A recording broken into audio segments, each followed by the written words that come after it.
Ay, ay, hangithi brand yasekazile ntwana yami khona tukhona emakasana ntwana yami ngithi brand yasekazile ntwana yami khona tukhona emakasana brand yasekazi mashona phakathi sebenzile ama-jets ubanezekazi brand yasekazi mashona phakathi sebenzile ama-jets ubanezekazi Yizo Prophet, it's a boss with a maternity of the maternal boy. Who missed CEO SS to the present and Tonamika City VR, Buffet, squeeze the foot, yet with another show. Come alive, in Culture Corner, in our Tonamika City. Lay your YouTube page and the Buffet to tell with it. Please don't forget to like, comment, and subscribe. Buffet, give me 50 subscribers. So it hashtag road to 50 subscribers. If I go subscribe, Buffet, please go to subscribe because of Sesegning is introduce the channel. Niazi, see Culture Corner, Sambela ma event, Skenelele, Spega ma artist, ukuthi khamba kanjani for his support. Namhlanje sise eduduza. I think in Netsokalari, we have very sense of it. There's a poetry session, so there will be a performance, not poetry because corner performer, there will be a performance, interview about get to know what's going on. Better support. When I'm ready, don't forget to like and subscribe to the channel. Me na most good amateur with Culture Corner there. In Tonamika TV, c'est tout the Netsokalari. Asibangene bafowethu brand yasekazi mashona phakathi sebenzile ama-jets ubanezekazi brand yasekazi mashona phakathi. I wish destiny becomes tomorrow. I'm tired of waiting forever for more life, for the truth is losing its time on this earth. I wish it did last forever, but time is fighting as gravity is pulling all the good ones down. So there is no forever if tomorrow is not guaranteed forever. Yethu bafethu sisesekhona eduduza Netsokalari Resort Center. Like kwami amuthi one off yama performance ebeka perform bafethu hayi isipani uyashana na without wasting isikhathi athi sithole kabanzi ngaye mfo sacela u grand by the way ngimnandi zalo kunjani mnandi nami okay sacela introduce mfo usho igama ubani usipana kanjani umsebenzi wakho uyi igama lami Vivian Mfukeng, stage name Viv the Poet, ngiyi-poet mfethu ngihlala la eMasishaba umsebenzi wami nje ukubhala inkondlo nje ngizithanda kabi mfethu. Okay, ngiyakuzwa. First question esijwayele ukuyibuza most of ama-artists maswa interview when it comes to support angithi thina we are upcoming artists yabo Yeah. so hamba wepha i-support ayitholakali kahle khona abayithola i-support bese khona abangayitholi kahle wena esayidini lakho ngomsebenzi wakho i-support ayithola Mfo ngasho ukuthi i-support ngiyayithola but it's not that much. Uyawazi na umsebenzi esiwenzayo dama. It's so slow. Not everyone. Nangapha isikhathi esenza ngaso but anyway bakhona abantu in for i-support but anyway otherwise sicela abantu basupport hayi ukuthi siyabastop siyabacela beze bonke. okay njengoba usacela mfo kuma-social media siwuthola kanjani umsebenzi wakho masifuna ukubona nje sifuna ukuzwa ama-poem wakho I think specialize kuma-poem kuphela naku-music ukhona Ngikhona futhi. okay so utholakala kanjani mfo Igama lishintshi yonke into ayishintshe njengoba ngiyibizile ku-Facebook Vivian it's Viv the Poet, TikTok, WhatsApp WhatsApp number it's 073-543-7705 ngiphinde futhi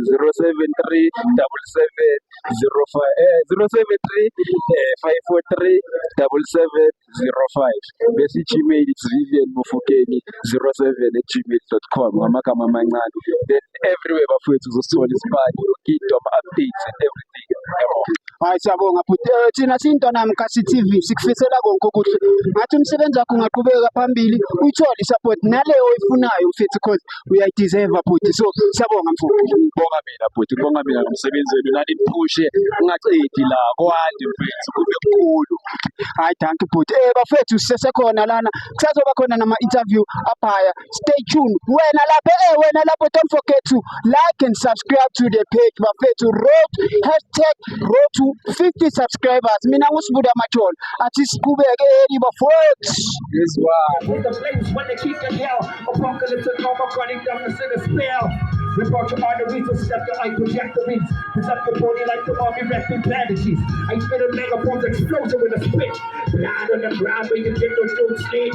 With mythology of the state philosophy. Yizo bafethu, hayi ngusibuda Majola mina ngisasho ngiseseduduza bafethu ku poetry session bafethu eNetso Gallery. Nyazi bafethu umsebenzi ngeke uze ube muhle, ngeke size senze izinto kahle singakhulumanga nabanikazi be-event bafethu. La eceleni kwami ngine hosta ye-event buti besacela usi-introduce bese uyasho umsebenzi wakho buti. Sanibona babukele emakhaya. My name is Christopher Mahlangu, aka Mr. Sizzler, the one and only, the best that ever, always high, but they pay me better. I'm one of the founders with Duduza Poetry Club, but now we go by Duduza Poetry Sessions. Yeah, and we've been going on for like 7 to 8 years now, yeah. Isikhathi esingakanani? 7 to 8 years now. Oh, ngithi 78 years. Oh, 7 years. So 8 years. So mina ngisawa-attendile ama-event amaningi we-Duduza Poetry Session la eNetso Gallery. So ngifuna ukubuza futhi esayidini lakho mfethu i-support nayithola not ku-audience kuphela but nakumanye ama-artist niyenzeka ukuthi nithi man-hosta maybe ama-artist angaveli or i-support nayithola futhi. Sayithola support kakhulu. Like today's show, it's the first show of the year 2026, and we're back with a bang. We have artists like Tony Dangler from Ilona Joburg representing Revivolution. We have Claire Twiston all the way from PTA. We have a designer rapping Kasletu, emotion designer rapping Kasletu, Tabo Maduane. We have Windy, she's part of it, Duduza Poetry Club. We have Udi said she's part of it, Duduza Poetry Sessions. So yeah, we do get the support, but now we aiming to put the show on a bigger scale. Ukuthi attend nabanye abantu bakwanye amakhasi futhi singenelele uyabona like Yeah, umsebenzi omuhle futhi lo wenzayo. So thina siyintwana mkasi TV sinifisela konke okuhle. Sisho futhi ukuthi sizoqhubeka support. I don't think ukuthi izobe khona i-event enizoyihosta singabi khona. Sesizohlezi siba khona because of ngihambile le ndawo le ende kumnandi bafethu ngathi ngaqhubekela phambili because of siselokishini thina. Most of yama movement aso ayadingeka so that upcoming nalaba bezayo bazothola ngizothini bazohlala endleleni kahle because of ukuhlanganyela namanye ama-creative uyabuildeka nawe artist. So sinifisela konke okuhle ngathi umsebenzi wenu ungaqhubekela phambili bese abanifunayo futhi abafuna ukunilandela nitholakala kuphi? Yeah. Also, you can follow us on Facebook. You can get us as Duduza Poetry Sessions. On Instagram, Duduza Poetry Sessions. Yeah, we don't have a Twitter account. And me personally, Instagram and Facebook, it's Christopher Mr. Sizzler Mahlangu. Just follow me and the content it's with. Just blind. I'm a creative, I'm an all-rounder. What I do, I'm a model, I'm an actor, I'm a rapper, I'm a music writer. Like I do everything that is artistic. I do poetry, I do everything. The sky is not even the limit. Siyabonga futhi bafethu ngihlezi nale ngi-emphasize ukuthi let's support local. That's why because local is lekker. Mina ngusibuda Machola sisaphusha sesekhona ku-event asazoba khona ama-interview bafethu njengoba nibona Duduza Poetry Session bafethu enzani sure ukuthi niyayisupporta because of izosizakala abantu abaningi. Ngiyabonga bafethu. Hi everyone, this is Ndara Mikasi TV. I'm a motion designer and I'm a vocalist, a poet, and an MC/presenter. We are at the Netso Gallery at the Resource Center, and I was one of 3 actors. I hope you enjoy the show, and let's keep the movement going.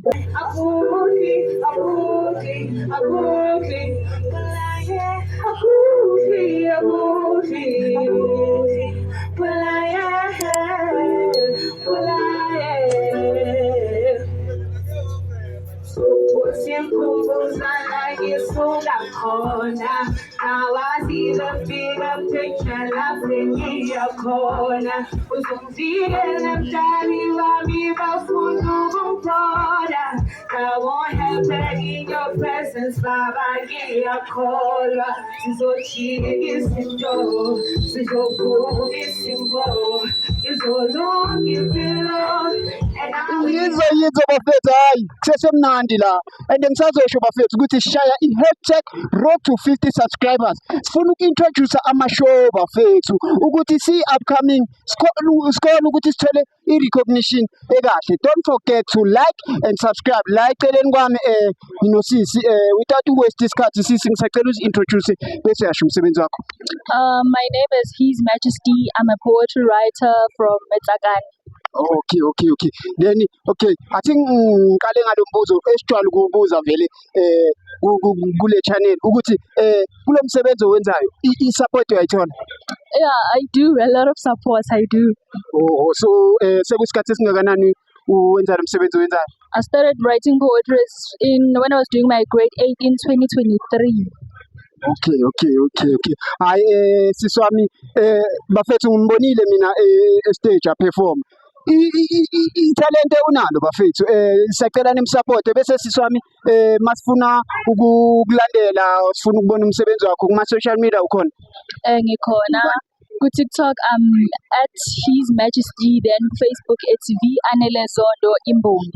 Okay. Hayi sisi wami siyintwana mkasi TV sikufisela konke okuhle ngathi umsebenzi wakho ungaqhubeka uqhubeke uwaziwe mani umhlaba wonke sikufisela konke okuhle. Okay, bongathini bafethu into engichazayo ukuthi konje nithini uma uyifemale uyi-poetess ne? Poets. Okay. Into esichazayo bafethu asiqhubekeni sisupporteni bafethu local cause why local is legend. Ngusibuda Majola. Don't forget to like, subscribe, comment #road to 50 subscribers. Siyabonga bafethu. I hear you, I feel you, instructing my soul. They paint your image in books, they dissect and study you, but they really know you. I watched you kill it on stage, dear poet. Resurrect a room with your voice. Turn strangers into believers. Make everybody come alive with your words clapping in their rib cages. They cheer. Yizo bafethu hayi sahebene la iduduza e-Resource Center sisenesokalari bafethu ku-poetry session nje wanibona emva kwami kusesene entertainment zisashuba la eceleni kwami nobhuti naye besekase-stage so ngithi athi ngimbize ubhuti sisole nje kancane because nayo i-artist bhuti ngisacela uzi-introduce usho ukuthi ubani uwenza umsebenzi onjani. Okay. Sanibonani igama lami uThabo Wakamadwane. I'm a poet, a professional poet. I'm a published author. There's umsebenzi wami ophumile where we basically published ama poems wami with other 6 poets. Igama lencwadi Imbuyezi multilingual anthology ye-poetry. Yes. Okay. Umsebenzi omuhle. Then na umbuzo wami ku-important kangakanani singama-artist ngizofocus kakhulu ku-up and coming artist ku-important kangakanani ukuthi sisupportane sisodwa. Okay, sharp vele sometimes ungathola ukuthi singama-artist sinokubhaziswa ukuthi i-support asiyitholi kahle from audience, but ku-important kangakanani ukuthi singama-artist sibambane ukuze lo msebenzi wethu uqhubele phambili? Ku-important kakhulu wena bhuti wami ukuthi as ama-upcoming artist ukuthi sibambane because i-support kula siyithola khona amongst each other. Yabona i-support siyithola amongst each other. So if asitholi i-support as ama-upcoming artist asisupportani thina self kufana nokuthi ayikho into esiyenzayo. Yes. Then bese ngibuze sekuyisikhathi esingakanani wenza lo msebenzi owenzayo? Ngaqala ukubhala 2001 ukuqala kwami ukubhala and then I've been performing for more than 20 years so long perform. Athi ngibuze because hayi sewumdala kule indaba kunombukeli laphayana the upcoming one ucabanga ukugive up ucabanga because of i-support akayitholi kangako, maybe nasendlini abamthathi serious. Yini ongayisho kuye usithi ubhuti olapha obukele oyi-artist naye but ubona ukuthi hayi ngathi angayeka phela? Okay, into engayisho to the upcoming artists nebocabanga ukulona give up because there's no support maybe endlini or akaboni support. The important part ukuthi you need to believe in yourself. When you believe in yourself, you believe in yourself, that's when people will start supporting you. Once you doubt, now there is no need to support. So upcoming artists, they need to believe in what they're doing, they need to believe in their craft, they need to believe in themselves. Siyabonga ngaleyo advice but sinto nami ka-CTV esingakusho ukuthi sikufisela konke kuhle ngathi yo uqale kudala but ngathi ungaqhubekela phambili kuwo wonke umsebenzi wakho ube yi-success. Sinto nami ka-CTV sithi all the best but Ngiyabonga bafethu, ngiyayithanda lento engiyenzayo, that is why I've been doing it for this long. Ola. Siyabonga bhuti. Hayi njalo bafethu, yabo another thing mawuyenza into ngothando vele izaphumelela bafethu. Don't forget to like, subscribe, comment on. It's Tonam CTV. It's pusha #road to 50 subscribers. Mina ngusbuda machola kusaqhubeka. Siyabonga bafethu.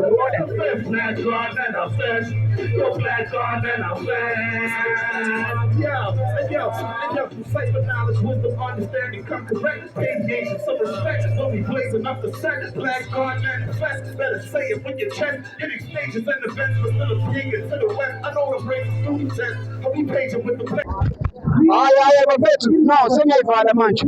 Lesinewena vele hayi sethe ezinye izinto engakusho mina ukuthi konke artist esi-interviewile from kuhoti siyabonga kuwo wonke ama-artist nathi aqhubekela isiqhubeke isiphani sawo bese ngisho ukuthi don't forget to like and subscribe to the channel. Ucommente bafethu pusha #road to 50 subscribers. Sifuna amashow bafethu, sifuna kube namashow support local because local is legend. So from me now, the only mature boy, Mr. CEO Studio, presented on CTV, the Chito Papi Red Bull, Axino Mawa, the Topangi Managers, Nyabonga Bafret. Kona tukone makasana twanaya friend ya sekasile twanaya kona tukone makasana friend ya sekas mashona baka sebenzi na manjet bani bega friend ya sekas mashona baka sebenzi na manjet bani bega fike bathulile nami ngazingenela Dulisi Mike, nami ngifuna ukuzirepela Phakamisa ikasi, ngifuna ukurepresenta Baby ngapopa, nami ngiphatha boMandela siyekeni umona marintwana isebenzile From nowhere to somewhere, yogcina lifezekile lona Cela ungaminyi bra yami, sazophumelela Gqoka intwana yami